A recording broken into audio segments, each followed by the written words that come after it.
Flo Rogan, and this is The Art of Rhyming, episode 61.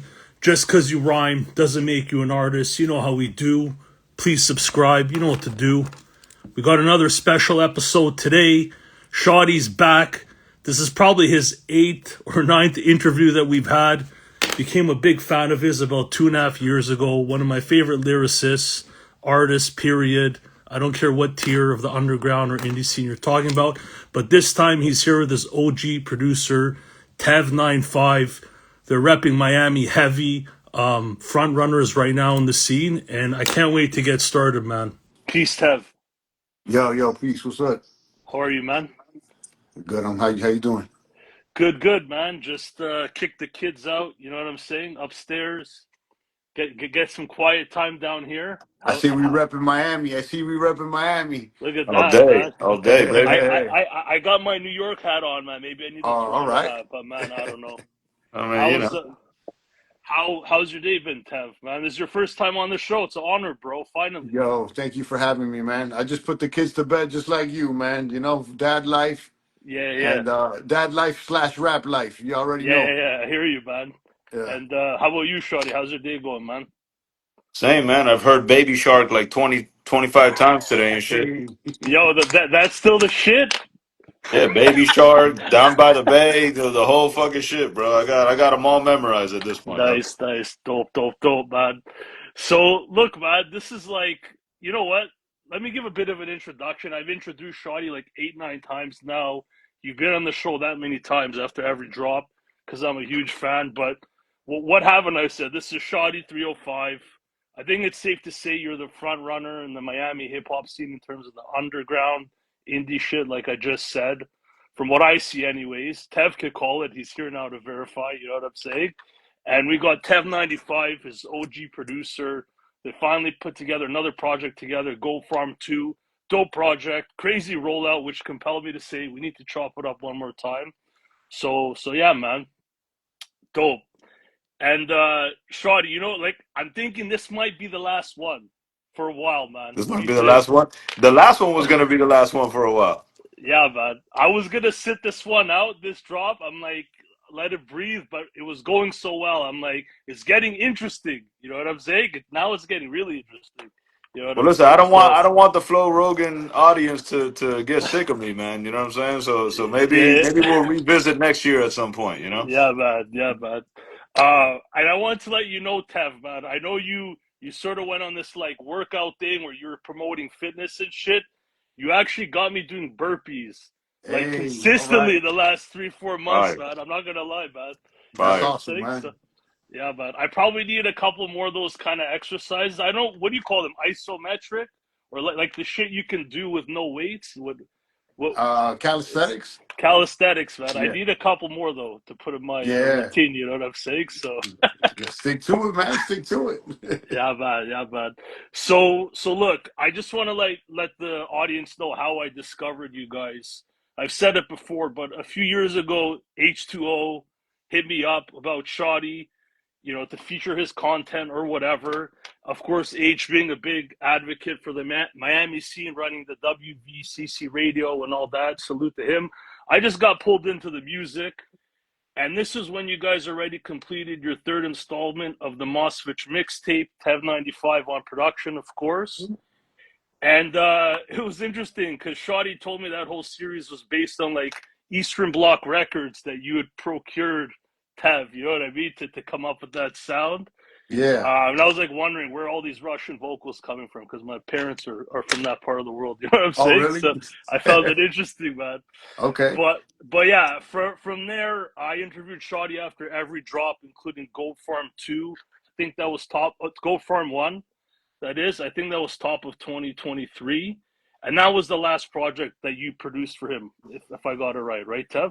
Prior That's to right. this stuff. Got Yeah. it. Trying to remember, did you guys have a listening party for Goat Farm 1? Or Yeah. what? We You did. Yeah, We we did? had did. it at THC Studio. Shout out to Apex. Yep. Okay. Uh, I was trying. Oh, go ahead. yeah. We did. Yeah. Most That's stuff. cool. Cool. So we're gonna get into the rollout and all that in depth because for an indie rollout, I thought you guys crushed it, man, from what I'm seeing. But I just want to ask you guys how level, like, how was the album received and all that so far? Yo, by the love we got at the Coachella show and on the listening session, I'd say it's A plus. Nice. I'm very humbled and appreciative that everybody show up for the kids. You know what I mean? Like it's it's been a long time coming, and to see everybody gathered around for the goats and be able to take part in the whole movement, that was definitely, it was hype, man. That's dope. Dope, dope. So, Tev, before we get into it, I wanted to get into your background because I've done this with Shottie. But did you always live in Miami, like Dade County, Kendall type shit, or did you move around a lot? Or I always Uh, like I, to know these things. I've pretty much lived in Miami most of my life. Right, I'm originally, I was born in Los Angeles, but I grew up out here, and right. once I've later on in my adulthood, I lived in New York for about 10 years. Okay, okay. Brooklyn, Harlem. Oh That's wow, actually where I started 95 Labs. But got it. I'm definitely not born in Miami, but I definitely raised in Dade County. I went to high school out here, so out here, when I meet someone, I'm like, "Where'd you go to high school?" And that kind of tells me their backstory. Yeah, I yeah, kind of gauge somewhere like, where did you, where were you in those formative years? And I can kind of it can kind of give me a gear as to if they're really from here. You know what I mean? right. So 10 years in New York or around New York, that must have been a huge influence on your music. Yeah. Is that really where it all started musically for Nah, you? nah, nah. I was doing music out here, and I went out there, to the Mecca, to pursue music, and I started 95 Labs out there in Brooklyn, New York, and Right, started doing a lot of shows, and working with artists out there, and so I definitely had a run out there. But I had been doing music out here for several years before that. I've been doing music all my life. I was in the school band. I played drums. So right, I had a piano in my house when I was a boy. My mom always had a piano in the house. So right, um, right. I've been close to music my whole life. So you got real musical influence, like actual instruments around the house, shit Yeah, like yeah. that. And I was in the band, so I played drums. I didn't play like like trumpet or flute or anything, but I was in the percussion section, drumming, and Got it. that gave me, exposed me to real music. That's cool. That's cool, man. Were you always a producer, rap wise or hip hop wise, or were you an MC at all or anything like that? I mean, in high school, everybody tried to rhyme and flow, and I would write bars and whatever. I definitely experimented with rapping, but right now I only rap in the shower, bro. That's what I tell people. I hear you. I hear you, man. No Tev had singing, bars just though. Don't let rapping. him lie to you. Tev had bars, Yeah, bro. Yeah, Don't let him lie to you. he's like the alchemist on the low. Right. Fact. yeah. Got it, man. So, do you remember the first hip? I always ask this question now because I love this question. But do you remember the first hip hop song you heard and what impact it had on you, Um, and I when that can't was? say the actual first hip hop song, but like I remember the first two albums that I bought with my own money. It was in Okay, I believe it was in fifth grade. I picked up Black Sheep, a Wolves in the Sheep's okay, Clothing, and I yeah, picked up Public Enemy, The Enemy Strikes Black. So that was around, let's say, 91, because 91 is the Apocalypse Strikes Back Black. right, Uh, and man, I was listening to that. I didn't know what the hell they were saying. And I right, remember asking my teacher in school, like about a line or whatever. And it must have been, explicit. And I didn't even know. And she ended up calling a parent teacher conference, like, what is your kid listening to? right. So, yeah, those two albums. So shout out to Dress from the Black Sheep. I know he was out here this weekend performing. I Oh, missed wow, that. cool. But definitely that's one of my main influences, Native Tongue Family and Public Enemy. I picked up the Public Enemy album just because I thought the logo was dope. I didn't know who they were. Which one was it? Fear of a Black Planet? Apocalypse 91. Pop- Apocalypse Okay, 91, The Enemy Strikes Black is okay, the album. That was after Fear of a Black Planet. right, right, So right. that was the follow up to that one.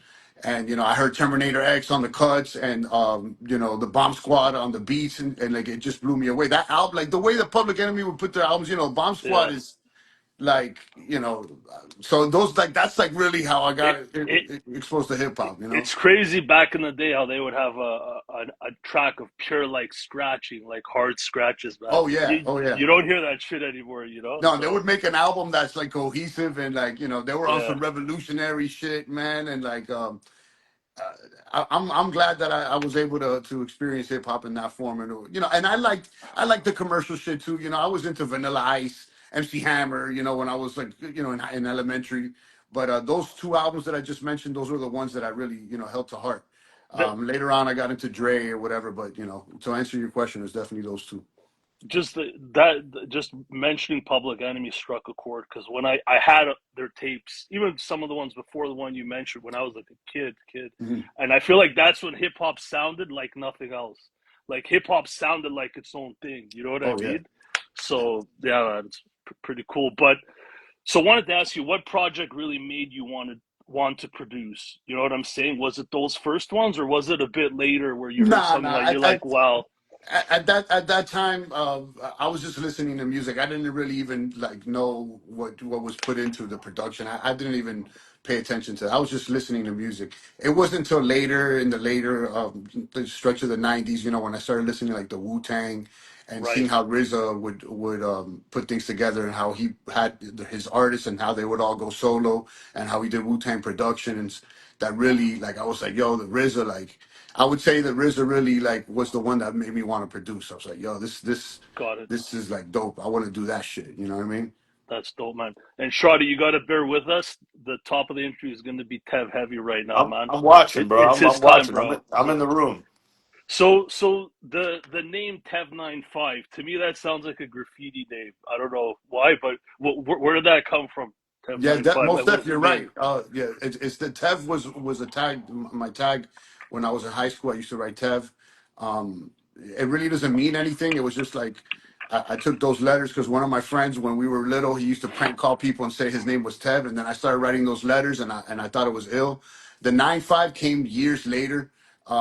Back when I was working with a producer out here by the name of Lowe's First Class. He used to work with like Trick Daddy and Hmm, Slip and Slide and whatnot.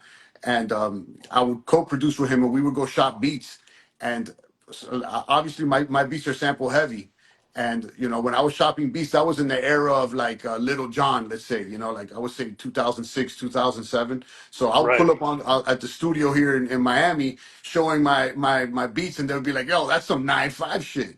Like we need right. some no sample shit. Like, what are you doing? Like, we need some shit that sounds like Little John or like, you know, that new Rick Ross, like every day I'm hustling, and you know, but I Right, love that music, and I do have a batch of beats, and I do have that no sample shit too as well in the bag, right.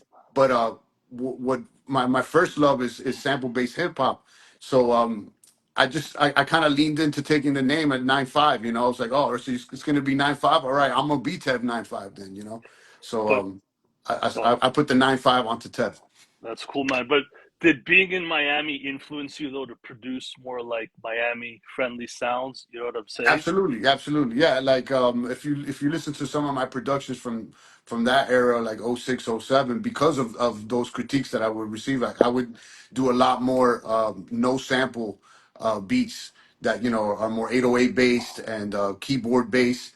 And I, like I said, I have a whole catalog of that as well, and I've got, you know, credits with those types of beats.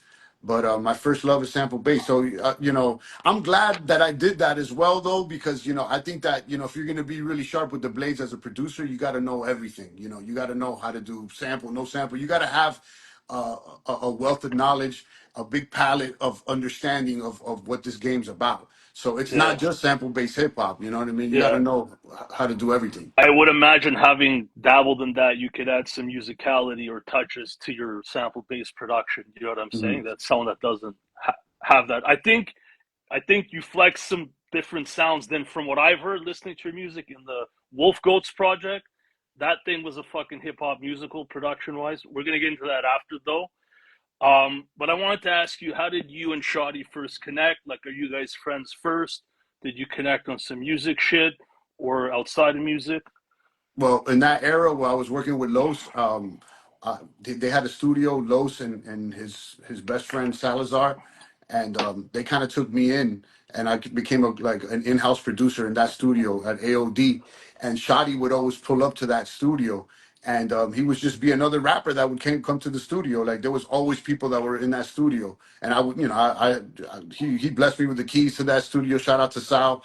And I met Sal. I mean, I met Shottie through Sal. So, and that's an artist that we still work with to this day. He was on stage. Salazar. Yeah, Salazar Yeah, de Tabaquero, which, and to right. me, in my opinion, he's probably the best Spanish lyricist that here in the city right at this moment, in my opinion. He killed that hook on Wolf Goats and the verse, man. But Yeah, yeah, yeah. So we're yeah, he's definitely got gonna the talk about English it. shit. He sings and like Sal is a really, really talented MC and really on the singing too, as far as the hooks, in my opinion. But yeah, that's how I met Shottie. He would pull up to the studio all the time, and he would frequent there, and we forged a relationship there. And it wasn't until later that we really started uh, doing solo projects together. But yeah, it was there in AOD. What made you guys click as collaborators? Was it anything specific, or you just gradually started working, or was there something like that made sense? We did a couple tracks at that studio, collaborative tracks with Sal, like no, keyboard based, no sample shit. But when I had dipped out and I left to New York, he hit me up one day and he said, "Yo, I need you to mix this record for me." And it was the outro. I think it was the outro to the Slim Floyd shit, right? Yeah, Sally? yeah, yeah, yeah. Yeah, I think so, right? I don't remember what album. I think it could be on that album. It was an ill track, It was and like something he where I got rapped for like 5 minutes straight. yeah, Okay, Something like that. Yeah. he rapped and like he rapped about personal shit and like and it was like, yo, this shit is ill as fuck. Like that's really when I was like, yo, this dude is ill.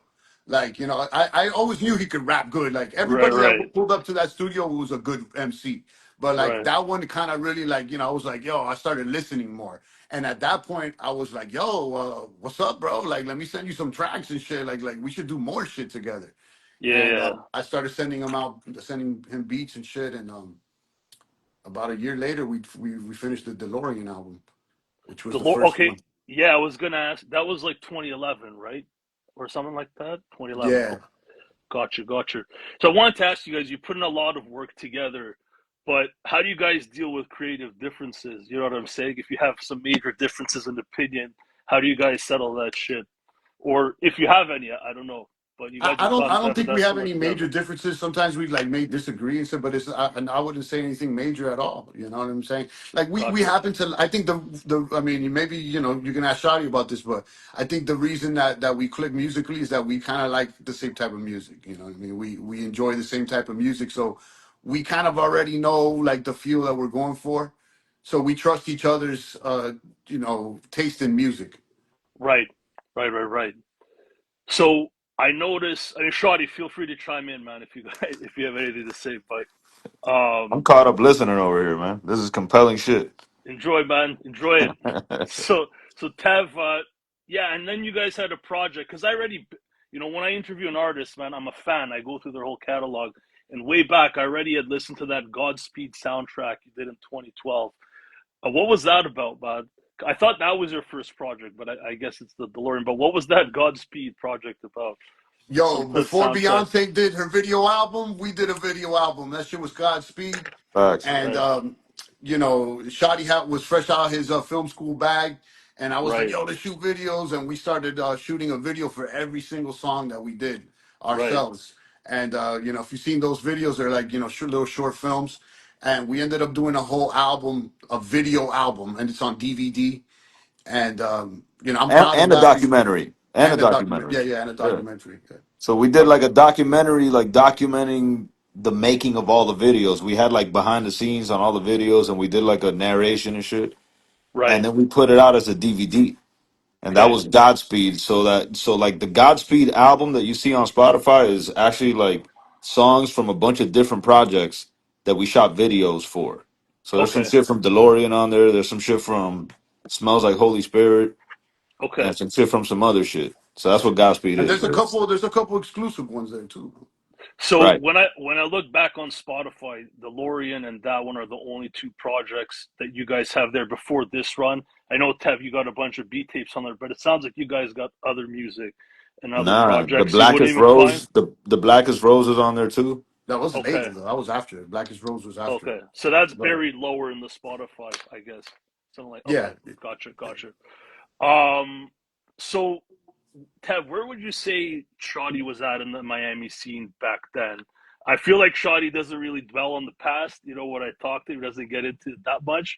But like, where would you say he was at, man? It's cool that I get to ask someone that was there he other than him. You know what I'm he saying? wasn't like So, he went, obviously he went by Shotty. Well, he went by Deadshot, and right, he was a member of ID4.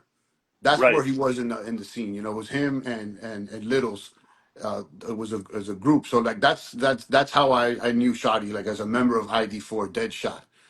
He right. wasn't really a solo rapper. Got it, got it. And you know, and they had some movement. I remember y'all had a van and shit with your faces on it. Yeah, yeah, yeah. Y'all were doing like shows for Rick Ross and shit. It was a Um, Magnum. Remember the Magnum?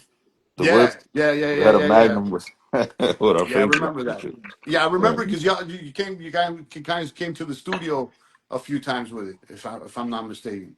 Yeah. Got it. When I met you, I was transitioning a little bit out of the ID4 shit and starting to work on solo Well, shit. you had put out that mixtape, the local celebrity The or some local shit, right? legend, right? Yeah. Yeah, yeah, yeah, yeah. I Yeah. remember that.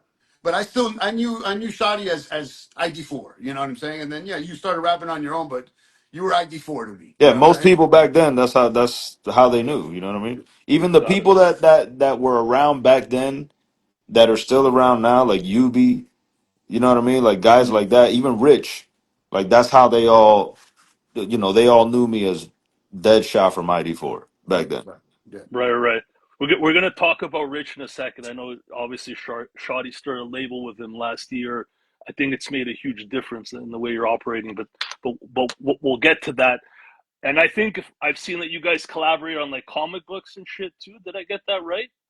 Like Yeah. this isn't just music. That's crazy, man. So tell us a little bit about that comic book series. We did a comic book series called Popova. We also did a documentary about the Indians in Cuba, the Las Taino. At that time, we were a real creative space. Like I was in Bushwick in Brooklyn, and that was like the Renaissance, like the re-Renaissance of art and shit. I don't know, that shit was crazy out there. You know what I mean? Like everything was about art in those days, and like shows and like so Hmm. everything kind of commingled together, whether it be film, Right, comic books, writing, like it was all at once. So we were just doing everything, you know. Like we had the documentary, we had the comic book. We wanted to shoot a movie. That's to make it get to the point here. We wanted to shoot a movie because we wrote a script, a right, full length feature script, and we couldn't really find the funds for it because it's a full length feature script. So we were like, all right, maybe we should just do a comic book and see if it can get picked up, and right, that's or what we right. did. Yeah. That's cool, man. Creatives on multiple levels. That's dope, man. Um, that initial run, if you want to call it a run, did you guys? I know Shotty bounced from music. I think that's fair to say at some point, like years ago.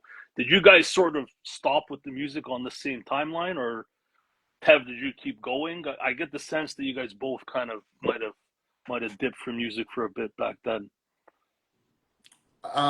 I put up. I think I put out a few more solo instrumental projects, and I did 95 Labs Volume Two.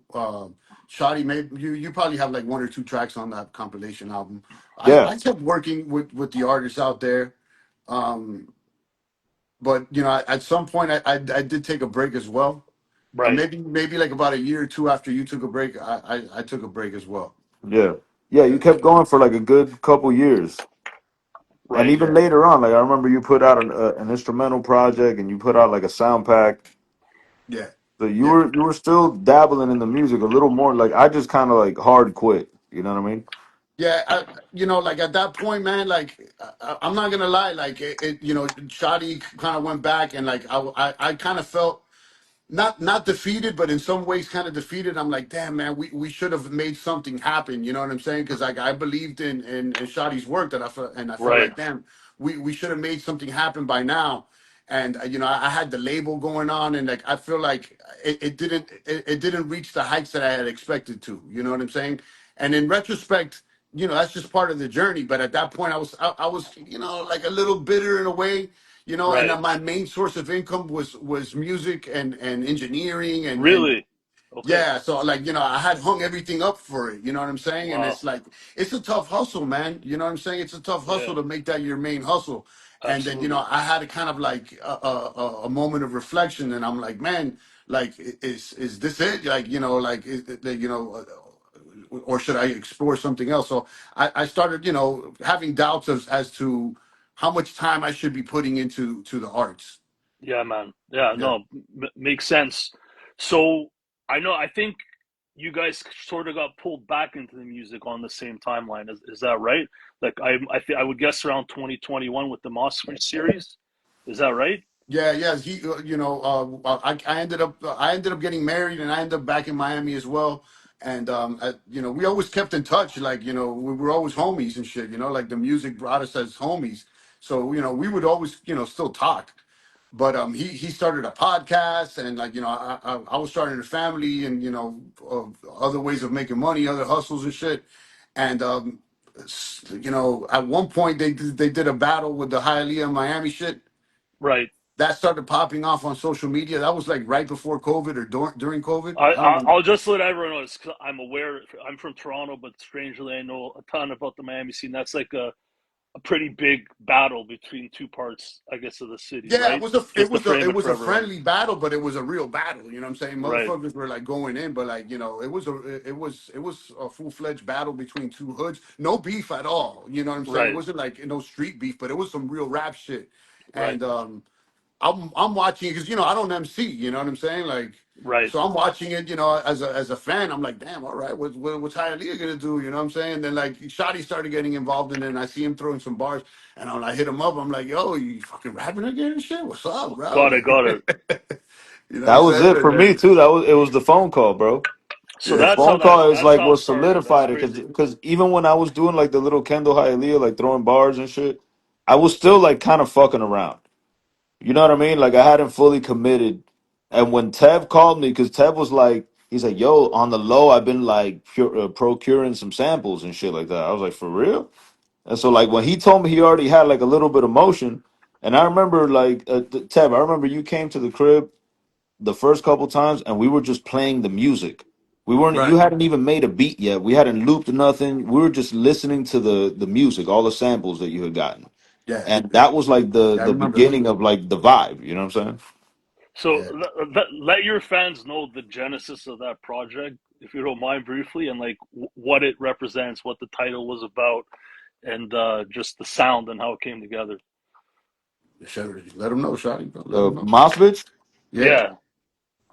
Yeah, the Mosvich, it was from that phone call. He was like, "Yo, bro," he like told me that he got like a bunch of samples that they were like Soviet era. He's like, "Bro, I got like 5 terabytes on some crazy shit of Right. samples and shit." And it's Yeah. like this Soviet era shit where like motherfuckers won't even know what we're sampling and shit. I was like, Right. okay. Right. Right.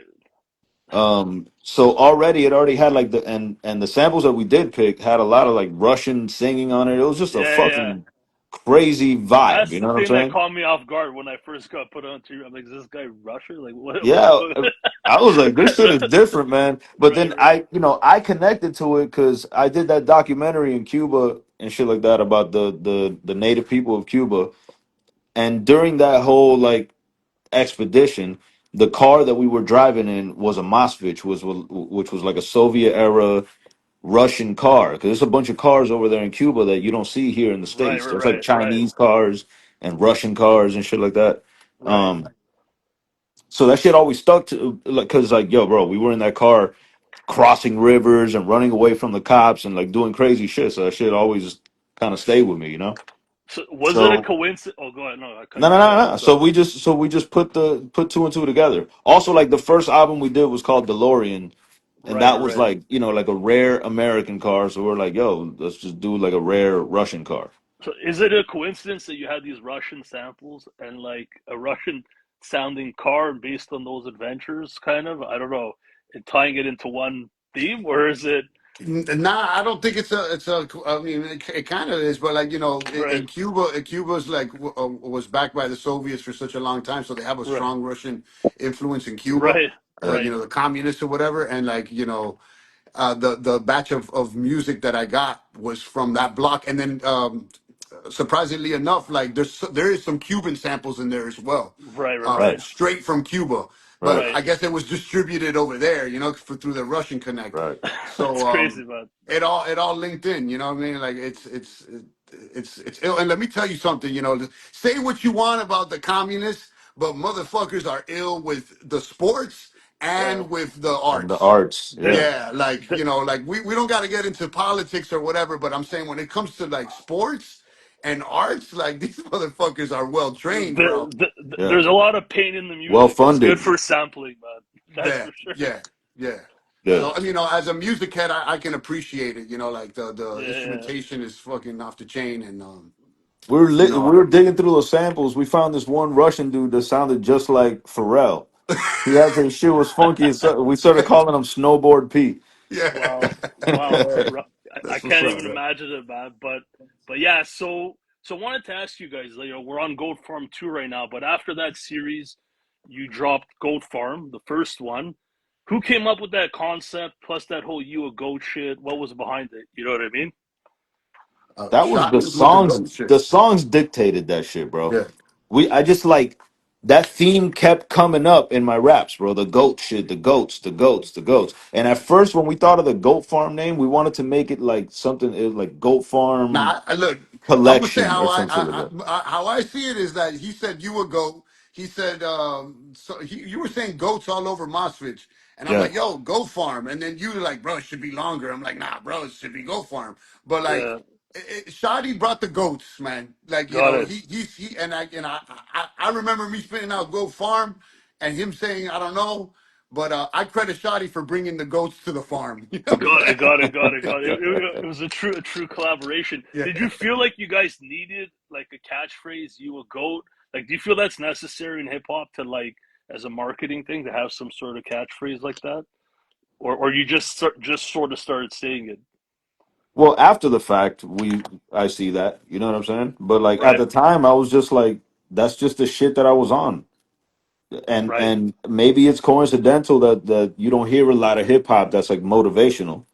But right, that's just the shit that I was on. You know what I'm saying? Like I also came back to the rap shit, bro. I took a lot of years off, and I came back with a different mindset. right. Like the first song I did when I coming back was called Pure Gratitude. You get what I'm saying? Like I Yeah, the came back dope. with That's a a dope single. Dope single. thank you, bro. Yeah, But before that, like what from the people that knew me or whatever, you know what I'm saying? Like I was known for like aggressive battle type raps. You know what I'm saying? right, Like right, that's what I was known for. So coming back with some like positive shit was like definitely a new thing for me. And right. I just kept going with it. You know what I'm saying? Got it, got it, got it, man.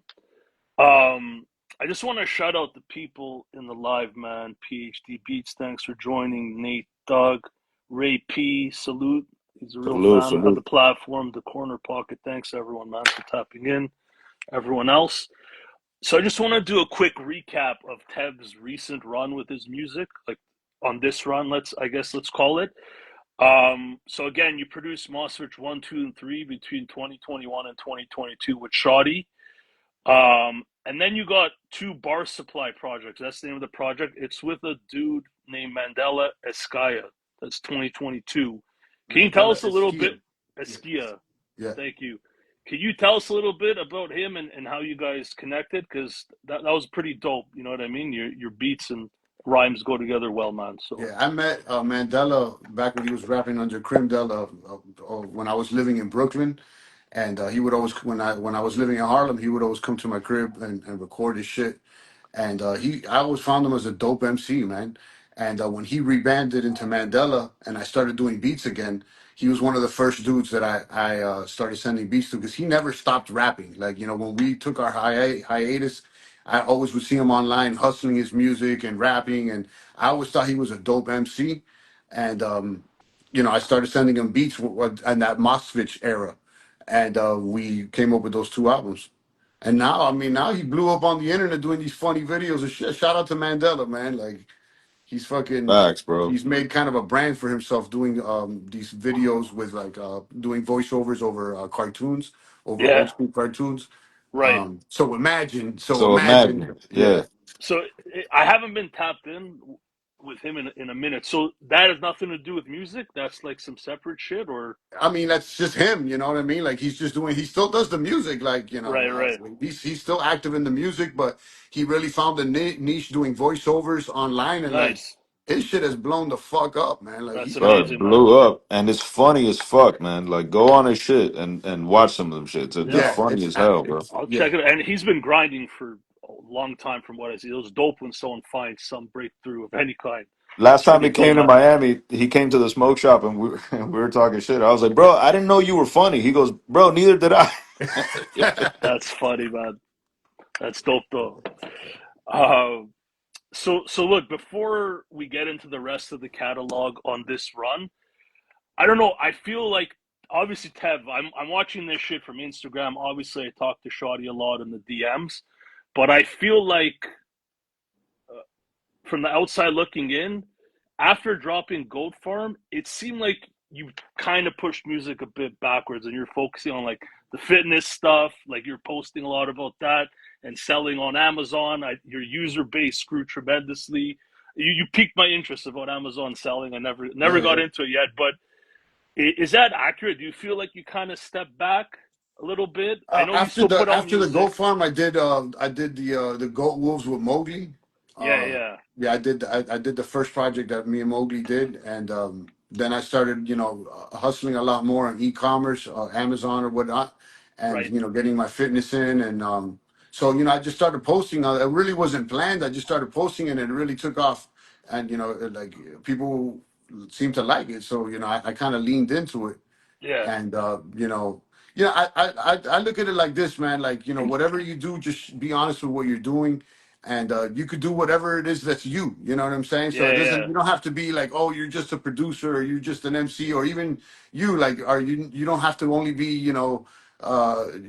a podcaster or Yeah, media. Like I think we're at a point now online that like people they just want to know who you are, and if you just develop your personal brand for whatever it is, if it's authentic, then it's all good. And that's what makes me me. Like that's what separates me from the other producer that you listen to. Not only my music but my lifestyle. You know what I'm saying? yeah. Well, this year I started monetizing a bit, but I definitely have a job and career and shit like that, Yeah.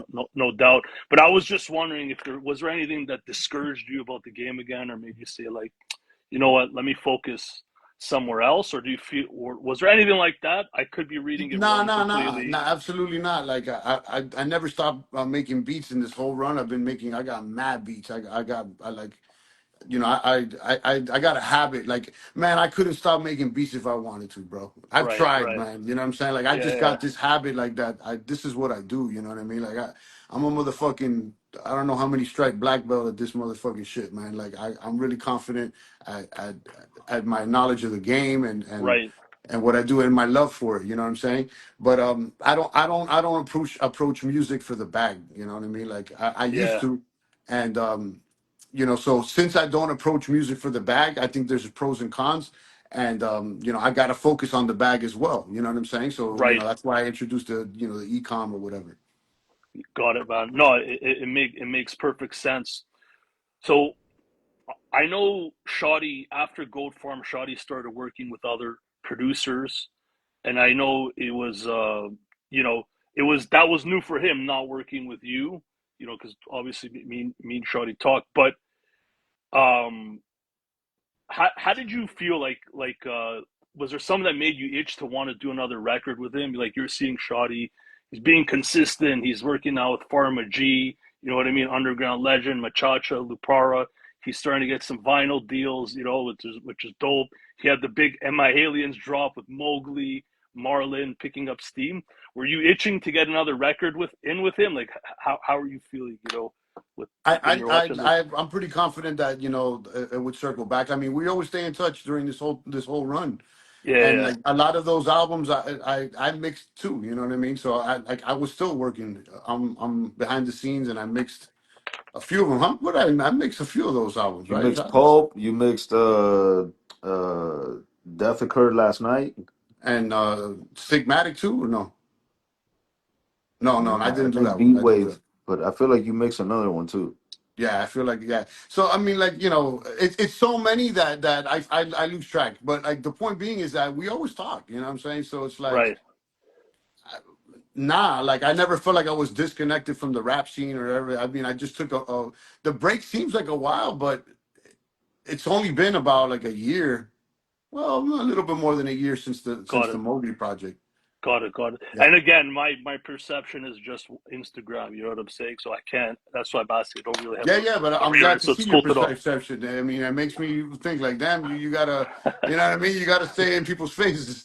Right. Yeah. Right. Well, you were still dropping projects, and we're going to get into the rest of it Yeah. in a moment, right?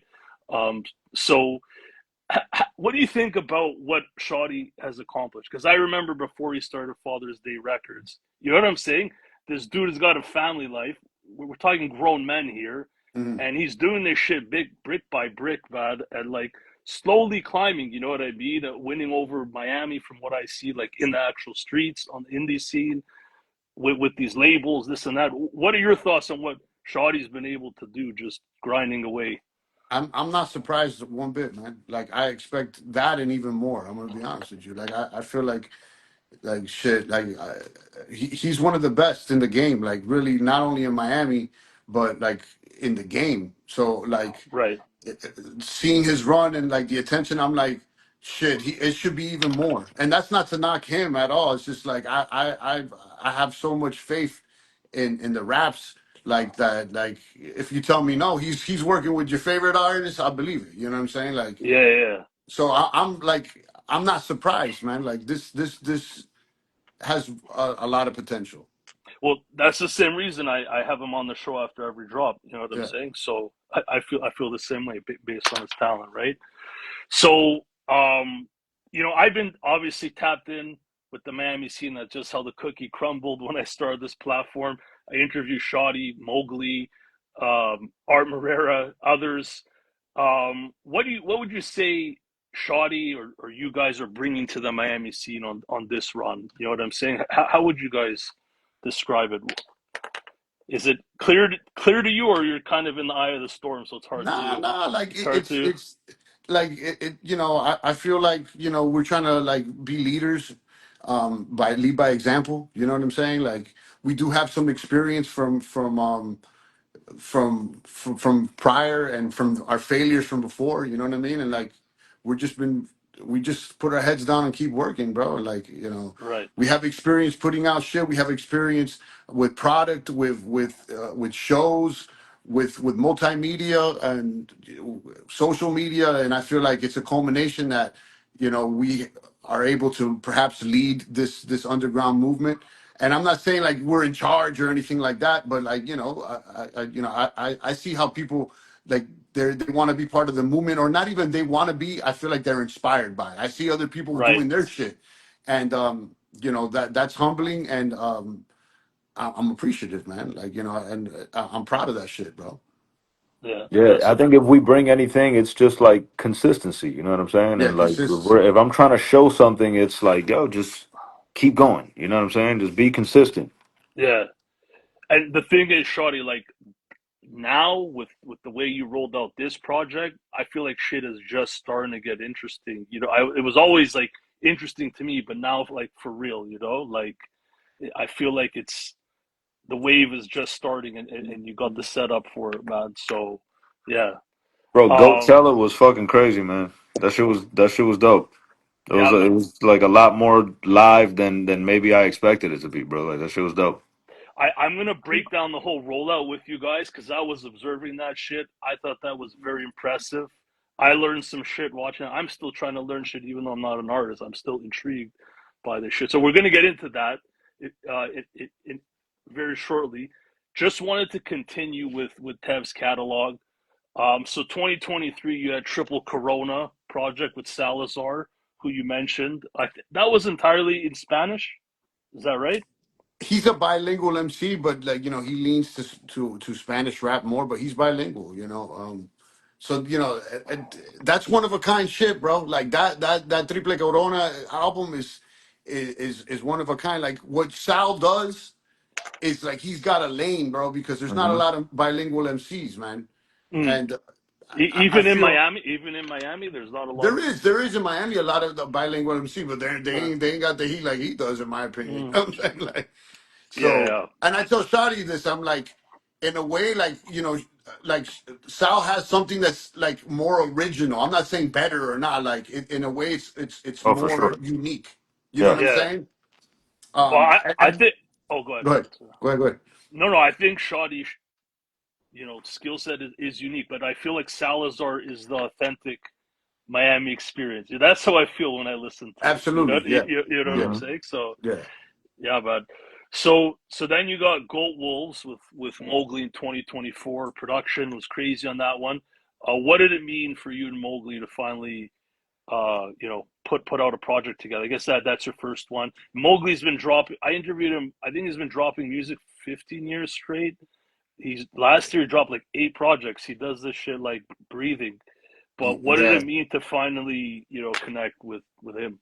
I think Mowgli's got like, if not one of the most recognizable and illest voices here in Miami and abroad. Like his voice is like, I think that's his number one asset is his actual voice, and his flow is nasty, and it's not only that, it happens to be that he knows a lot of people that I know from the old school, from like before music and when I was running the streets and shit, and Right, like his one of his dudes in his crews, Belief, grew up in my neighborhood, and right, so he knows a lot of the same people from the past.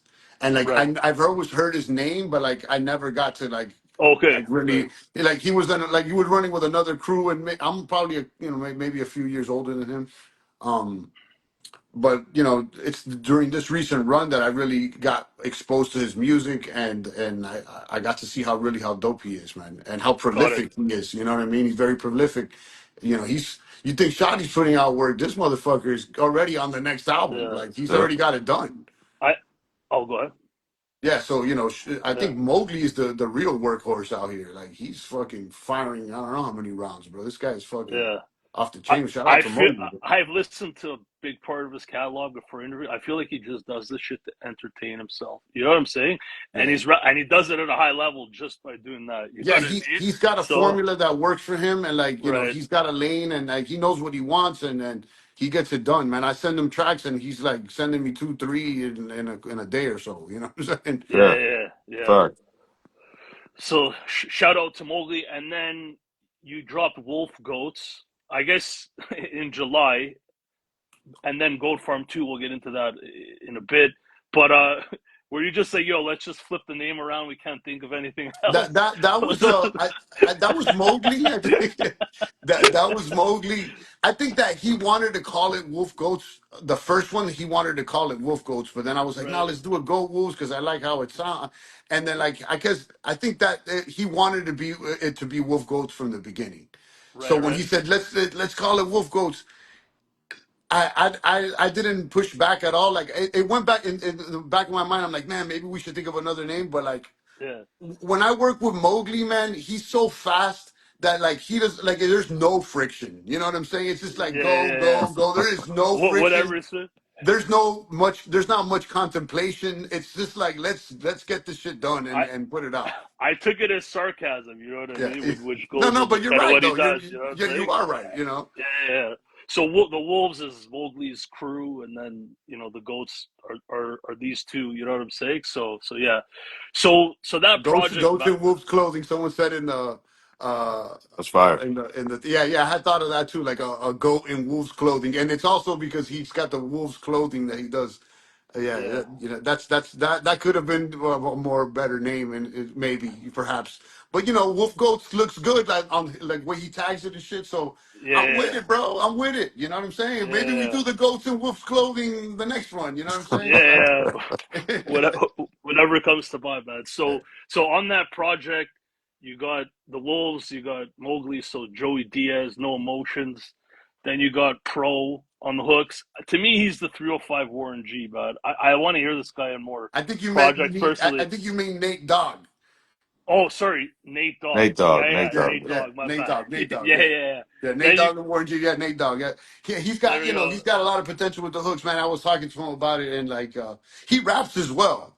But Yeah, like, you know, to keep it yeah, a buck, like what attracted me is the hooks. You know what I'm saying? I'm yeah, not very familiar with his raps, so I couldn't tell you if they're good or bad. But his hooks yeah. are fire. You know what I'm saying? So No, shout out to Pro, and it turns out to be, and I didn't know. I don't know if you. I think Shottie knows this by now, but Pro is Yubi's cousin. Yeah, Did you?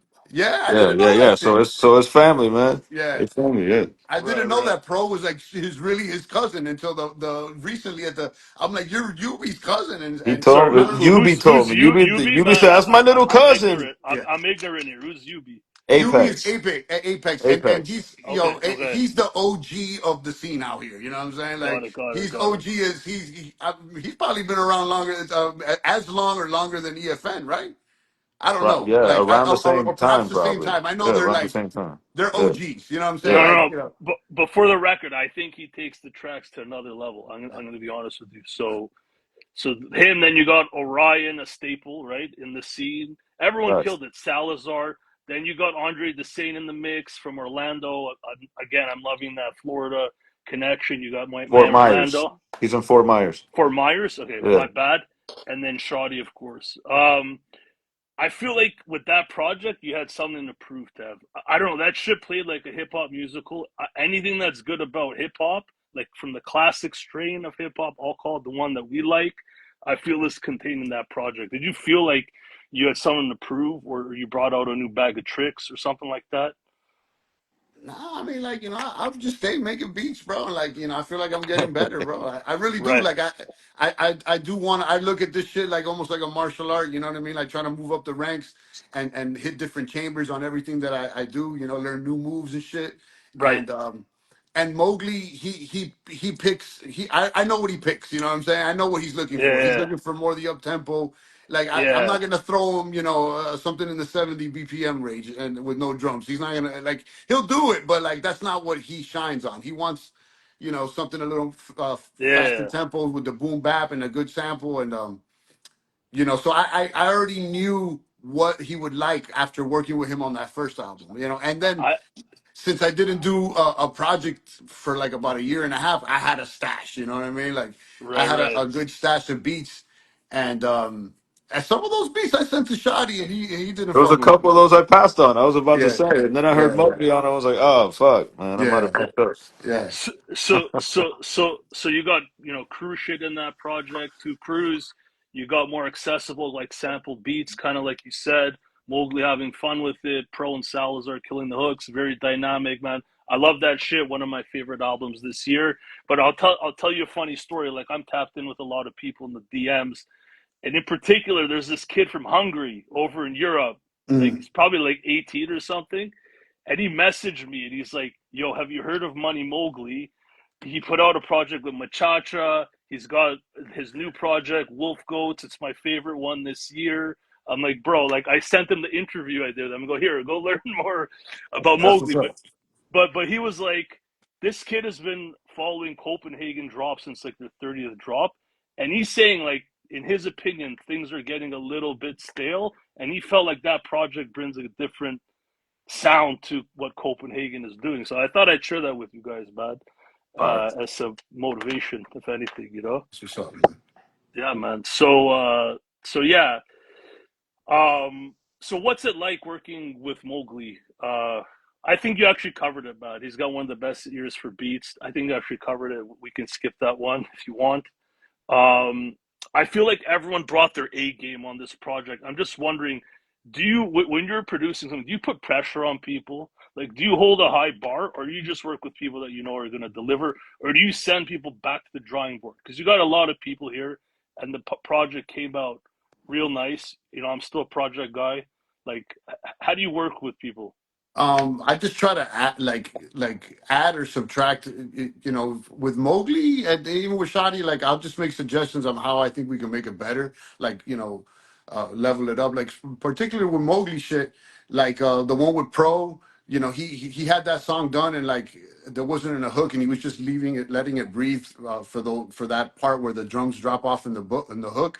And I'm like, yo, we need a big hook on this shit. Like this Yeah, beat calls for a big hook. Well, how about Pro? And then let's hit up Pro. So then we got Pro, and then like Pro send us like a few bars, and then I hit Pro back, and I'm like, yo, do the second hook like this. like add the 152 shit, not only Tev and like, so I just little shit like that. The one with DJ XS scratching, it was the same thing. It was just two rappers rapping, and I'm like, yo, how are we gonna bring this in and make the song complete? Like, why don't we get a DJ scratching kind of like Premiere and shit? And it's like shit like that. But I really don't like try to like change people's raps or anything like that, or Right, right, like at right. this point, like these are veteran MCs. Like I don't need to explain to them how to rap and shit, or like give them suggestions. I'm like, I'll hear some shit and I'll tell them what's the best shit and what we should put in the beginning. You know what I'm saying? Yeah, Like, yeah, yeah, yeah. And Asen is also on that project. I got to shout out Asen. yeah, He's that also now record from soft Toronto. work is Yeah, doing yeah, really that was good. dope. Yeah, yeah, Yeah, nice, nice. yeah. So look, I tried production, wasn't my thing, but wanted to ask for the production heads out here, what is your setup like? Can you describe what I equipment just you're make working with, beats on software? I make beats on the machine. You know what I mean? I load up the samples there, I chop them up there, and I'll get the basic rough drafts on the machine, and then I'll export all the stems to Pro Tools, and Right. I'll sequence it on Pro Tools, and give it a little rough mix before I send it out to the MCs. But like I tell Shottie, man, like to me, I kind of spend more time sequencing than actually making the beats. Like at this point, Mm, man, I can make beats in a fucking flash. I can mm, give you a good, loop that bangs that you could rap to, but like, how's it gonna start? When is it gonna break? Like it's count out the bars and shit. Give it a little structure. I feel like that takes a little bit longer because there's so mm. many options to go with it. You Right. know. So yeah, that's my process. I'll do it on the machine and bring it into Pro Tools. And once I get the vocals back, I'll bring those vocals back into the same session that I made the beat in. So Yeah. to keep the sonics correct. Like I don't want to mix to a 2 track Right, of the right. beat. You know, And yeah, I guess you outsource for engineering. nah, I do everything myself. Everything. Wow, crazy Yeah. man. So I wanted to get into the Goat Farm 2 rollout now. I really want to break this shit down because here's the honest truth. Since I started this platform 3 years ago, about I've been tapping in with MCs that I think are dope out of nowhere. You know what I mean? They're, let's like respectfully, let's say in the lower tiers of the underground. And there's not many people that are doing a good rollout. I'm going to be honest with you, because me as a fan, they're putting out classic material, but it's so short lived. I'm like, I don't even get to live the experience as much as I want to as a fan. Yeah. So I really want to I break this down. And shout out to Lex. He's like, AOR always tune into MIA peeps. So thank you, man. So I remember Shottie, your MI Aliens rollout, because I was kind of part of it, putting out some content here and there. Yep. When you started, that's when you started Father's Day Records with Rich, your homie. I think you got a little funding to play with. That shit was super fun, ton of content, but it was like all over the place. And this rollout feels like a finely tuned machine. I'm gonna be honest, man. So I think the first part of it was your drop with Graph, the video Air Pennies, which is a great tune. Both of you are doing dope verses, but it's like non-competitive. That's hip hop at its best. You know what I mean? Funny thing is, Graph is on Gold Farm One. You know what I'm saying? I went Yeah. back and then I realized, um, what's the difference with how you got him on a track then versus now and getting him on a video, bud? Was he like a feature back then and now it's different, or like what's the difference in experience of working with Graph in these two projects? The only difference this time is that we have a mutual friend. You know what I'm saying? Right. That we have a mutual friend in common. So yeah, that kind of like broke the ice a little bit. But no, it's been a professional thing both times. You know what I'm saying? Like it's Yeah, yeah, bro, Grab's a pro, man. You know what I'm saying? You gotta treat him as such. But that being said, he gave us a lot of extra, like even just like wisdom. You know what I'm saying? Like right. things that we've implemented since. Yeah, So yeah, man, it was dope both times. Honestly. that's dope, man. Dope, dope. Um, and here's the thing, man. Like, I think you think highly of Graph, obviously, as an MC. And I think it might show up a little bit in parts of your style. Like you're heavy on the alliteration. I think that's one of your Mhm. main standout skill sets. Do you think that's inspired at all by Graph in any way?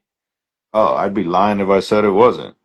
I Right, was, right. I was, yo, me and Nino were joking about the song that we have on Pulp Nonfiction. It was, I was like, yo, the song should be called "Who Does a Better Graph Impression?" You know what I'm saying? And we Okay. lost it because I think both of us Right, have like carry some of those same influences. But yeah, for sure, bro. If I said I wasn't influenced by graph, bro, I'd be lying. right. 100%. He takes it to a whole nother level though. You use it, you more sprinkle it in a little differently. But yeah, man. So I want to talk about your use of AI in the rollout. I thought that shit was brilliant. I think it added color to the "You Will Go" That tagline. wasn't AI, bro. Those were real goats. Those Who told you that was AI? real half people, half goats. Yeah, man. Big budget, man. So I feel like AI is becoming your best friend now, man. To be honest, quickly, what would you say about AI? You could take this one, Tev.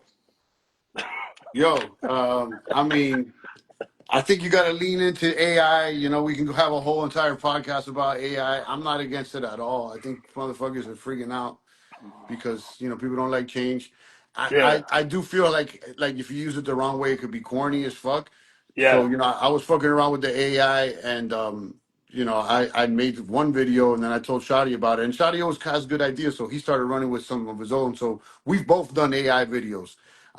But like I think something that we both agreed on when we started doing this is like use AI in a way that's funny. You know what I'm saying? Not trying to front like if it's real. Like, we know this Hmm. is AI. So like yeah, it's make it comedic in a way, you know what I'm saying? yeah. So I feel like that's why it's worked because we're not taking it seriously.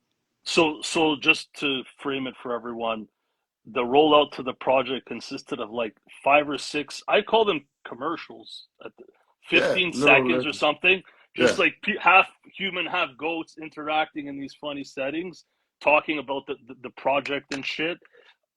I think it was like a full out marketing campaign, man, to be honest. And when I yeah, saw it, I was like, wow, this is a use of AI where like you're not compromising your art, but you're leveraging it as an independent artist to give you some power, a break to make something compelling to promote your work. yeah. I don't know if I've seen someone do it before. Obviously, I'm just Yeah, testing I've seen my it. Like guess mostly. I got an idea. Some of the ideas, like I'm doing some AI work. I'm building an AI chatbot Oh, myself, really? an AI coaching Okay, app, and right. so I follow a lot of AI shit, and I started coming across some funny AI videos of people using AIs in funny ways, Okay, and I'm like, oh shit, what if we kind of like use that for our music, like I do a funny shit, and then so I sent yeah, one to Shotty, and he thought it was funny as fuck. And I'm like, yo, I'm using this and shit. It's real easy to prompt it. And then he started using it and prompting it himself. yeah, So you know, Well, uh, also Belief. Remember, Belief did the oh commercial, and he yeah, had he the did the the commercial with Jordan, right, he right, had the Jordan, Michael Jordan shit. So yeah. we started talking about it. Then we're like, man, that AI like for use for comedy is actually Yeah, pretty good. but You like know? I think it works because it's funny. You know what I'm saying? Right. And yeah.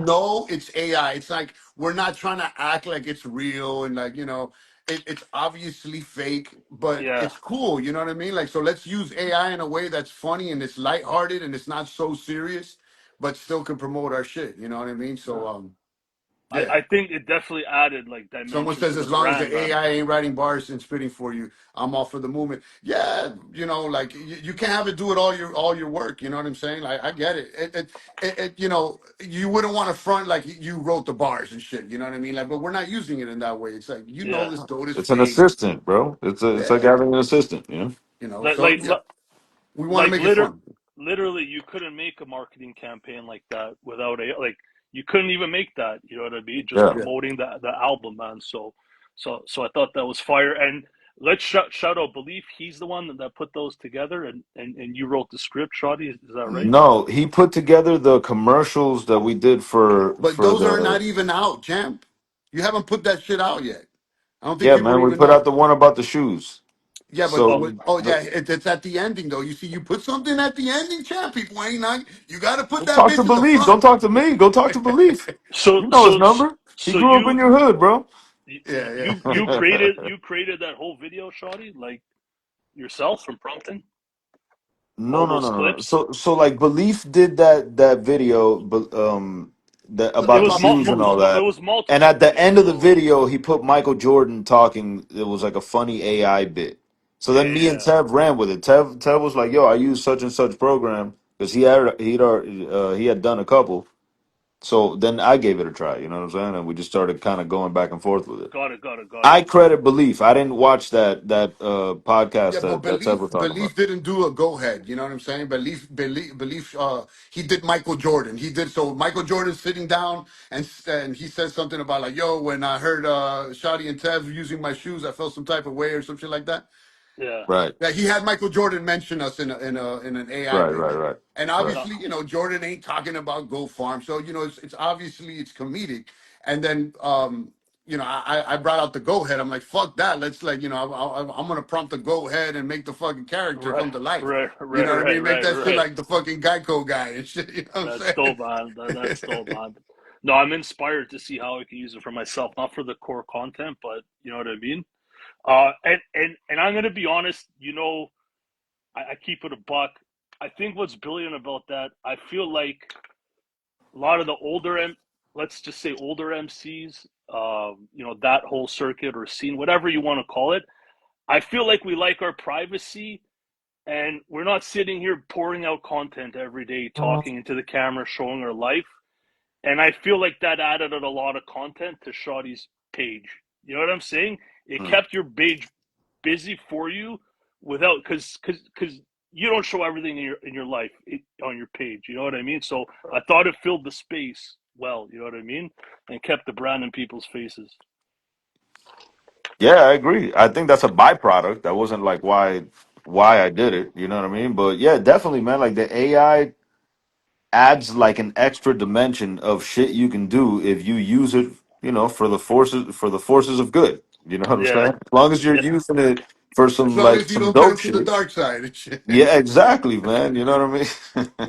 yeah, man. As long as you're Yeah, using it the right way, bro, it's all good. You know what I'm saying? As soon as you start like fronting with that shit, like Tev said, and like trying to act like it's some real shit, then I'm looking at you sideways. But nah, yeah, bro, man. it was fun and yeah, bro, it let like we kept the pages busy and shit and kept the rollout popping with that shit, bro. Yeah, cause I'm gonna beat a dead horse because you could have been jumping on Instagram every other day and saying, "Yo, Goat Farm Two's coming. Goat Farm Two's coming."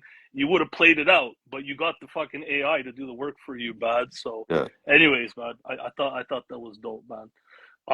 Then as part of the rollout, you got these custom Jordan twos, Goat Farm Two. Obviously Jordan's the goat, etc. For the listening party. I thought that was brilliant to keep stacking up on the branding. We're talking indie hip hop here. Whose idea was that, and how did that come together? bro. Honestly, Rich had the idea. Like me and Rich are always like thinking about like just different shit to do with the drops. And Rich was like, "Yo, what about some custom shoes?" But he's not like a sneaker guy.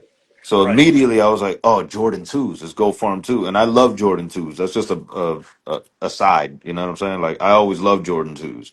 Yeah. So I thought it was the perfect idea, and that honestly like morphed into kind of like the whole Jordan brand being like the like kind of the aesthetic behind it. You know what I'm saying? Right. That Right. that Right. it Right. started with that, to be honest. Right. Right. Um, yeah. So I think it was like Rich's idea, and then I kind of just like fleshed it out. You know what I'm saying? That's cool, man. And then you guys had it on display at the album listing party, around the merch and all that shit. And they're still From gonna what I they're saw, that still was gonna all be cool. raffled out too. Want to get Yeah. that Yeah. Yeah. message across because some people thought that they were already raffled, but they haven't been. So No, no, no, no, no. We're waiting until we get like a good amount of sales. You know what I'm saying? And get a good amount of people in the raffle, and then we're Yeah. gonna raffle it out So you're raffling it based on the Bandcamp sales of the on the deluxe Bandcamp sales. version with extra songs and shit. Like you guys are planning this shit out. That's the yeah, point of so what if you you know what I'm buy the saying. album on Yeah, Bandcamp, you get yeah, entered into the raffle to buy to win the shoes. So if you yeah, have, it's still available. The shoes haven't gotten raffled. I want to make this clear because someone hit me and earlier today or yesterday, like, yo, so who won the shoes? And I'm like, nah, be like that. The raffle's still open. You Yeah. know, Yeah. so I want to get the message clear, so people don't think that that already passed. So you still got an opportunity to win the shoes. Go to Bandcamp, buy the album, and then you get entered into the raffle.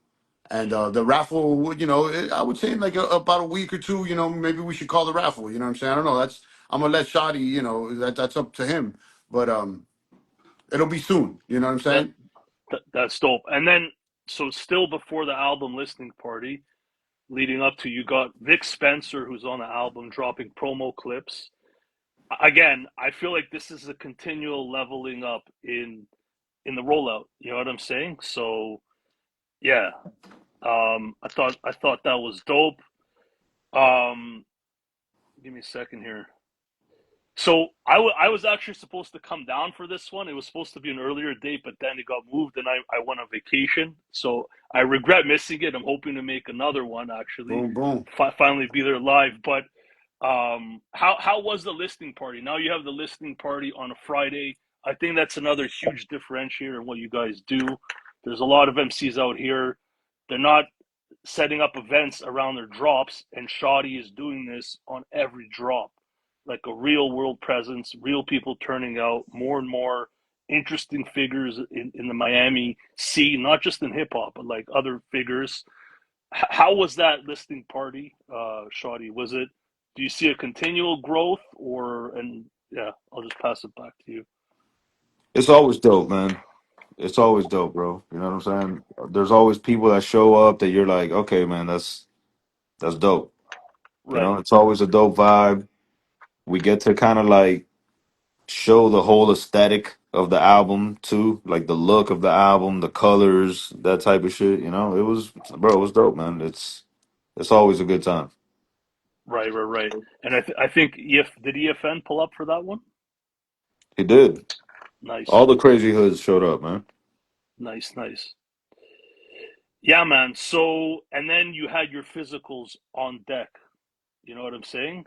Which is another key, which I Bro, think big is shout out dope. to Vic Spencer. I know you mentioned him and shit, but big shout out to Vic Spencer, man. He came down from Chicago and we shot a video Yeah, too. You know what I'm saying? We vibed the fuck out at the listening party, man. Like super cool dude.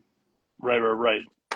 And I think obviously you had the shout out to him, but obviously you had the physicals on deck, and then you dropped the prod. I hope you guys don't mind that I'm breaking this down. This is fucking interesting to Ah, me, hell man. no, go for it.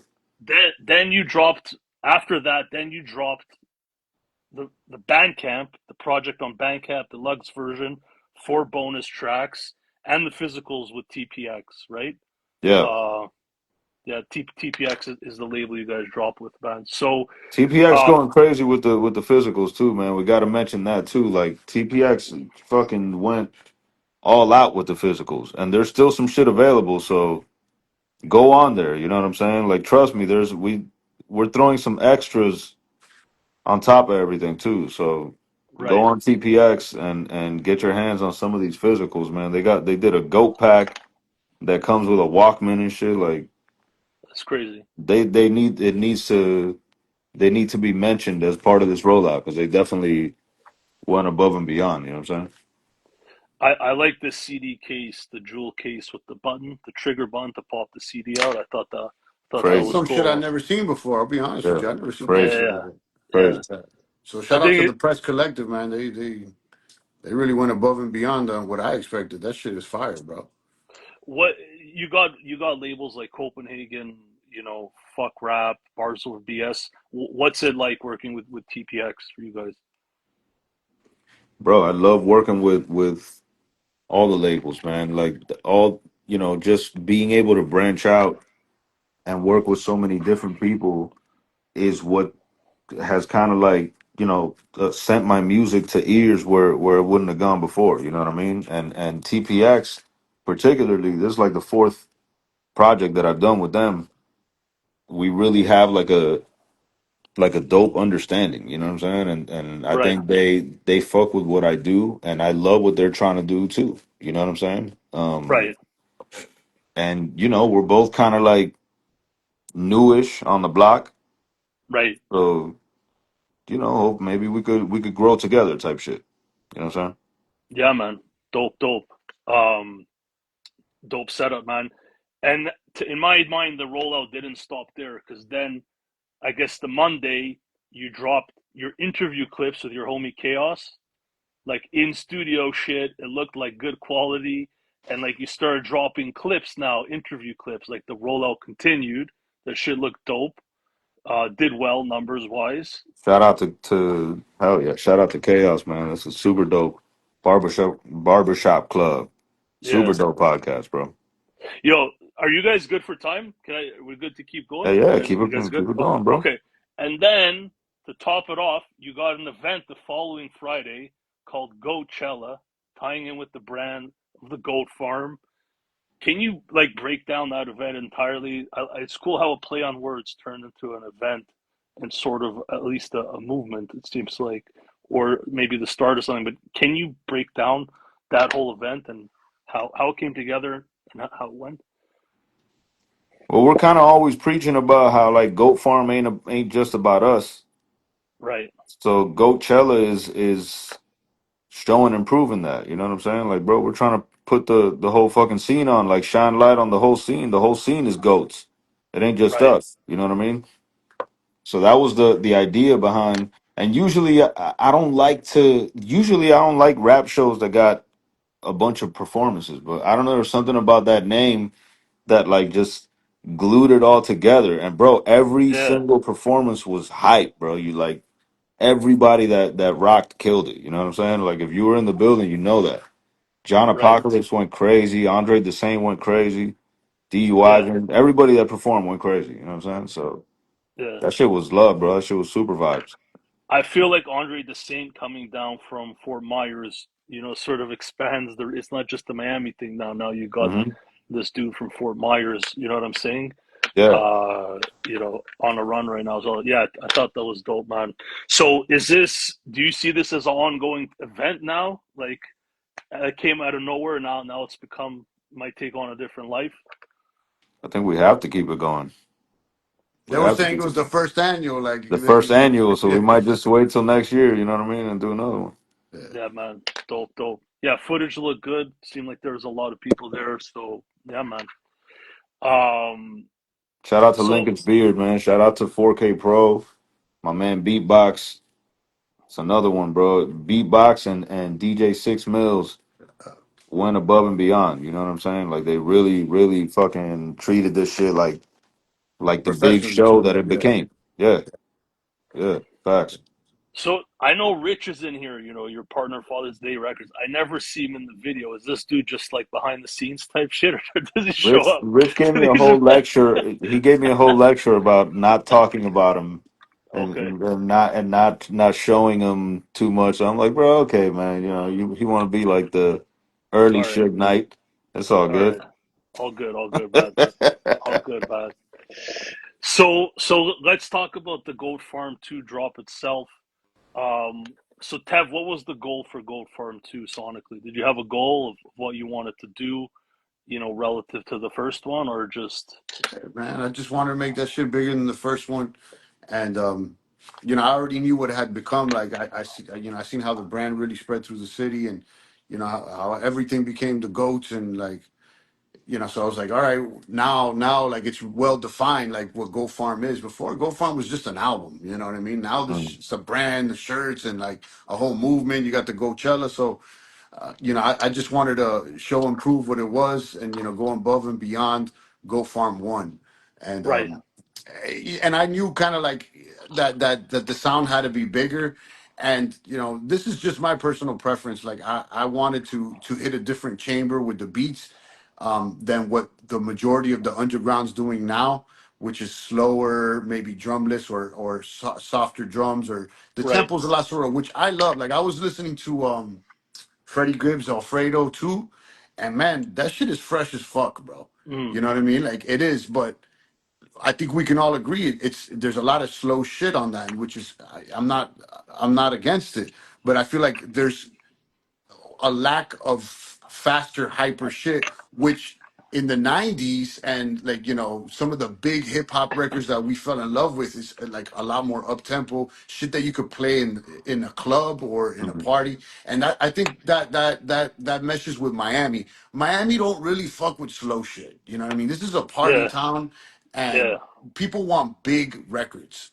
So yeah. Facts. how could you mix the underground slow shit with the big That records? that's what's interesting about the movement you guys are creating, right? Because your shit is more traditional hip hop, I would say. You know what I'm saying? So Hmm. that's what makes it more impressive as well. You know what I'm saying? Yeah. So yeah, man. So just I don't know if you had And anything more to say, just if I could Beats, but add like real quick, like to Tev's credit, he was on that shit since we first started working on this album. He like that, yo, let's go bigger with the sound, let's go faster with the tempos, and let's go harder with the drums. He was even on that shit before we started working on the album when we did shit like mic check.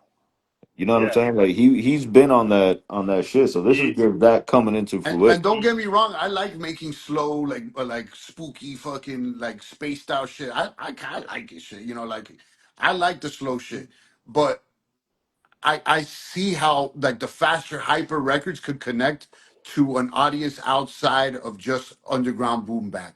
And right. if we're trying to grow, then we're trying to bring in new people and people that normally wouldn't listen to this genre. So how are you going to do that? You got to make records that are attractive to them. You got to catch them. You know what I You mean? for Um, oh, go so ahead. perhaps upping the tempo, bringing a little more energy, uh, could solve that. Yeah, and I know I've heard Shottie's earlier work. He could definitely cross over, for lack of a better word, on faster shit. But But it's a Mike risk check. too. Go ahead. There's a risk to it when you're putting it out within this underground space because you Yeah, don't know if you know what I'm saying. So when like in the listening party when Big Goat Energy first came on, I had a little nervousness a little For bit. You know real? what I'm saying? Yeah, I was Nah, a I knew little that shit nervous. was I was fire. like I don't know if that one's gonna connect. let me just add. I'm always dead honest. I wasn't sure how I felt about that. I thought it was a little strange, but then when I saw you tied in with the marketing and like, I was like, okay, yeah, big gold energy, fine, But at first, But like, look, you know I what? didn't know People in nothing Miami about it. love that shit. But People in that's the Did one Miami that they? love that got shit. mentioned the most after the listening party. Like that's Right, the right, one People in that right. Miami people love kept that shit. coming up to me. Yo, that's the one. That's the one. That's when I've learned to fall back with my thoughts sometimes because music is subjective. You know what I'm saying? I've seen plenty of times like I don't know how I feel about something, but like people like that shit. You know what I mean? So yeah. But yeah, it was received well in the listening party. Yeah, look, BGE people in the comments. Shout out to Marlon Drew. I mean, like a lot of people came up to me like, "Yo, that's a big." I knew it was a. You know what I mean? Like, listen, like you want to make big records, you got to hype up the crowd. You got to do repetitive shit. You got to bring them in with a hook. And Yeah, sometimes the underground scene kind of lacks that because they're only focused on yeah, bars. Like yeah. it's bars, it's bars. And yo, I love bars. And Shotty got bars for days. So how can we mix the bars with a hook that's gonna grab everybody? And that's where Biggie and Jay win. And then Facts. some of the Facts. underground heads can't connect to with those bigger records like Yeah. that. Yo, for the record, Mike Check is might be my favorite record of yours. Period, and that's up tempo. And I think that could personally, for what I think, it could be your biggest song. That's probably my Yeah, favorite song, honestly. that So that's the song that I think set the bar of how Go Farm 2 was gonna sound. We were Yeah. gonna put that on Go Farm 2. But right, like the records, it's not fresh, like as far as like new, you know what I mean, compared to like the other tracks. So we left it off. But in yeah, retrospect, perhaps we should have put it on there. But nevertheless, that record set the bar for how the sound was going to be. right, or right, right. And like, what would you say your strategy is, Shaw? Like you've tapped into like different label networks with a more East Coast sound. Obviously, you're in the streets in Miami. Like, do you have a goal, sort of move things forward on both fronts, or do you have a focus, or like, Um, I think the goal is just always to keep growing, bro. It's like keep working with different people. Keep being consistent. You know what I'm saying? Like Right. also like keep. I think like Goat Farm is a brand that needs to constantly be pushed. You know what I'm saying? So Right. I don't know if it's with another album. I think there definitely should be another album because there definitely should be another Oh album. You know what I'm saying? yeah, But yeah. just like the brand itself, I think needs to be continued past just these albums that we're dropping. You know what I'm saying? Yeah. But yeah, man, I think it's just about just growing and being consistent and doing dope shit, doing Yeah, shit for the man. right reasons too. You know, And consistent is like why I'm a fan of yours after 8, 9 interviews. You know what I'm saying? Like every drop, man. There we go, man. appreciate it, So bro. yeah, man.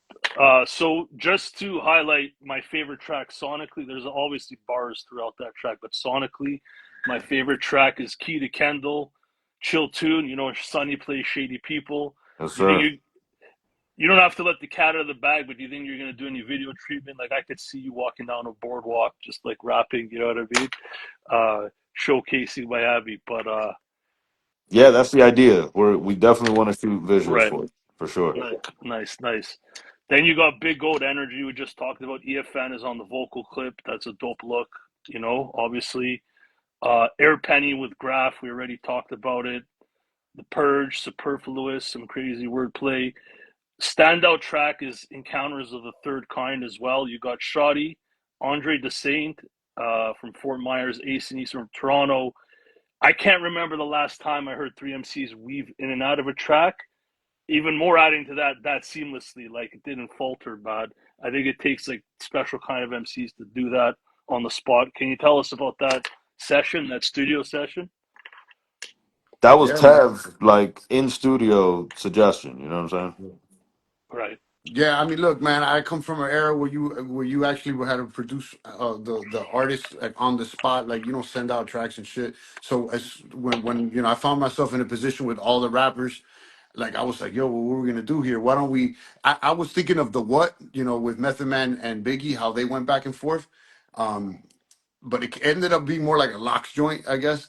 But I made the suggestion. I'm like, y'all should weave in and out, like trade bars here. Like we shouldn't do 16s and a hook. Like we're here together. Let's really like trade bars here. And then as far as the bars, I had nothing to do with the bars. I only made the suggestions, and they just went off. You know what I mean? I Yeah. just I just dropped the hint, and they just ran with it. They knew exactly how to do it. You know what I'm saying? Yeah. Yeah. Dope. Dope, man.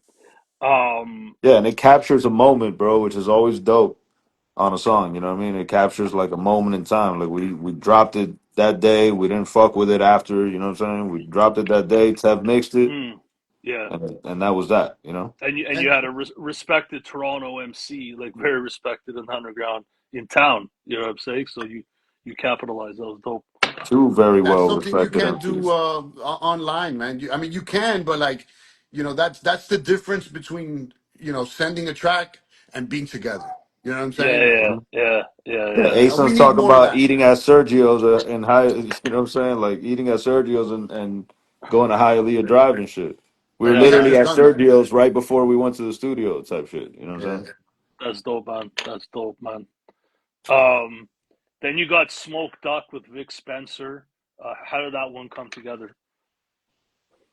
I've been working with Vic for a long time. But we don't have that many tracks, but like he jumped on some of my tracks like over 10 years ago, and we've always kept in touch. And I did a track with him on his last, not his last album, well, one of the albums that he just recently did with Duck Down.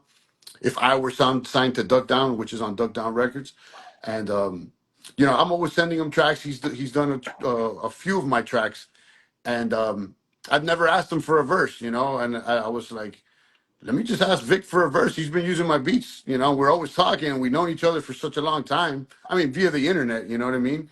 And Right. I send him out the verse, and he didn't even know who Shotty was, bro. To be honest with you, Yeah. Right. Right. Right. he Right. didn't know. But I look, I don't feel any type of way trying to send the track. Cause I'm confident in how Shotty raps. I'm like, yo, he's ill. Pretty much for sure Vic's gonna jump on this. And Right. immediately he's like, yo, I'm on it, I got you, and Nice. he did the track for us, and you know, and then we ended up inviting him over here so that he can vibe. Our intent was to get him on Coachella, but he Right. couldn't make it for that week. You know, I think it would have been ill to have him, you know, perform for Miami. But Yeah, man. nevertheless, he came and he did the video and shit. Shout out to Vic, man, really cool dude. I finally got to meet him in person, and you know, after 10 plus years of going back and forth on Oh the wow, internet, wow, that's dope. That's yeah, dope, man. So then you got Gummy Worms with Mowgli. That was also, one of my favorite tunes, sound wise. And then you got all the bonus tracks. All four of them are dope, exclusive on Bandcamp. Cop that. It's worth your money. Those could have easily been on the project, except the freestyle. Obviously, that was Mm. I forgot whose beat that was, Yo, but that at the was fire. listening session, those shits went crazy, Yeah, bro. yeah. Those shits went crazy. Arguably, maybe a couple of them should have been sequenced in. In the yeah. But go ahead. Yeah. Nah, they went crazy, man. It was dope. Nice, nice, But nice, yeah, man. I mean, they're there on the Bandcamp. You know what I'm saying? So technically, it's on the album. So Right. yeah, yeah. True, get the true, true. Bandcamp. It's there. You know what I'm saying? It's all Yo, there, Pharma man. G, thanks to Father's Day Records, you know what I'm saying, for pointing that out. Pharma G on one of those bonus tracks, you know what I'm saying? He went fucking crazy. I love that one, you know what I'm saying? Yeah. So Marlon was far, looking at me crazy for not putting that on the album, bro. He's like, bro, yeah. it's crazy. I actually have that in my notes here. So Pharma G, obviously, he produced Rome Streets albums. Yeah. Many other. You run it down for me, Trey. He produced one of your albums. Great And then he, producer and great MC, you know what I mean? yeah, from the UK legend actually, MC. Anyways, he dropped some bars by the way, which was cool to see, man. Oh, yeah. Um, yeah, man. So look, I got a closing question, one for each of you. I always got custom question for each person. So for Tev, you know, with I think it's fair to say, Shottie, you are sort of at your peak now of recognition, at least in Miami. I don't know if you'd agree. Like, would you say this is the highest point in music you've reached? Maybe you guys could answer that question separately.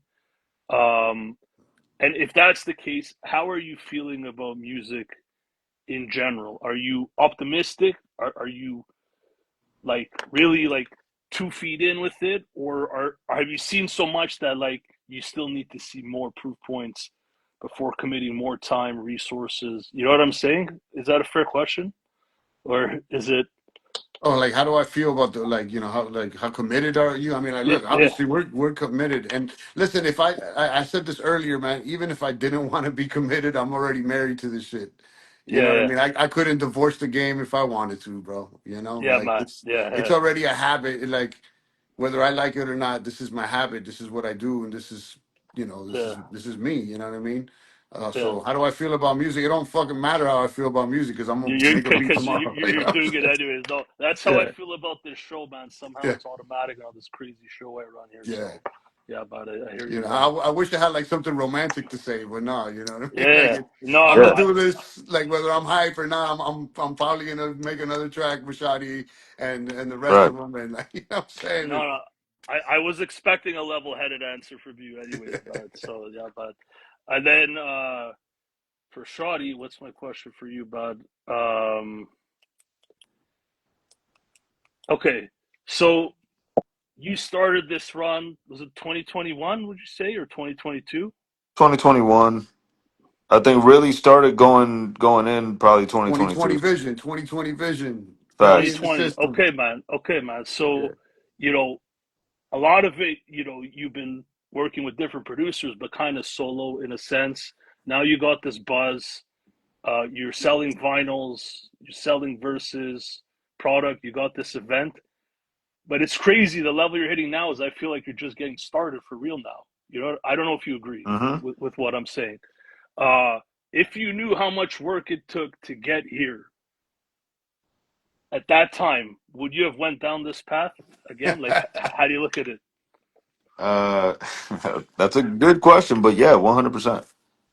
100%. It's like I try not to, for my own like sanity, I try not to even think about it in those terms. You know what I'm saying? Like as long as in the moment I'm enjoying what I'm doing, then it's Yeah, okay. You yeah, know what I mean? And I try to balance it to where I'm always enjoying it. If I'm yeah, not, trust me, I won't do it. Yeah, You know yeah, what I'm saying? Like I've already shown that. Like if I don't feel it, I won't do it. So I've yeah, tried to like kind of curate, the I try to be like real particular about how much time I spend on it and how much like brain power I fucking like, it's all about balance and shit, bro. So as yeah, long as I'm feeling good about it, I'm gonna do this shit, man. And to go back to what Tev said, it's like even if I wanted to stop, I'm gonna find my way back in some capacity. You know what I mean? yeah. So, moral of the story: if you love this shit, if it comes easy to you, you know what I'm saying. You're gonna do this shit anyways, man. I think that's what it comes down to, anyways, right? Facts That's for the all of moral of the us, no? story, man. Yeah, man. Yeah, man. So look, it's been dope chopping up once again. Maybe we'll let it breathe. Maybe I'll sit out the next drop. I'll try to. Uh, Let me just shout out everyone before we depart, and then you guys could say any last words. We got Cameron Bahani, Holy Jigga, She Salute. Loves, Marlin. Go peep MI Aliens. That was my favorite project last year. Band produced. That was a Miami production. Father's Day Records. Wavy, Ling, Living. So many people, man. Thank you for joining. Any final words, True SLR? Any final words before we depart? Shout out to you, bro. You know what's up, man. I tell you every time, but you know what's up, bro. You know what I'm saying? Yo, Like, man, yeah, like honestly, I've been watching from not even the sidelines. I've just been watching, and it's really commendable what you do, man. Like, there's not a lot of people that take the time to really like deep dive into the shit. Like, I could tell that you're a motherfucking hip hop fucking head. You know what I'm saying? Like, and mm, that's what we need in the space. Like, you bring in something that we need. You know, we need a voice and a platform to talk about our shit with someone that cares. You know what I'm saying? That Yeah, yeah, really understands what's going on. Not like just surface level questions. You know, like mm-hmm. you. yeah. You really, you're. I could tell you listen to this shit and you really care about it. So, shout out to you, bro. Yeah, no, I appreciate it. Just a last comment from mine. The way I stay interested at this stage in hip hop, like so many decades as a fan, did my hardest thing is like I just listen to the artists I interview, and that's how I stay engaged. Like I'm like a fan, and I'm like interacting, and that's how I stay. This shit stays interesting, so that's how I pull it off, man. So thank you. Yeah, you a Um, Salute, goat bro. for sure, man. You a goat, bro. You a go. Yeah. so thank you, everyone. I hope you fucking enjoyed this, and have a good night, man. Subscribe. Peace. Peace. Peace, peace.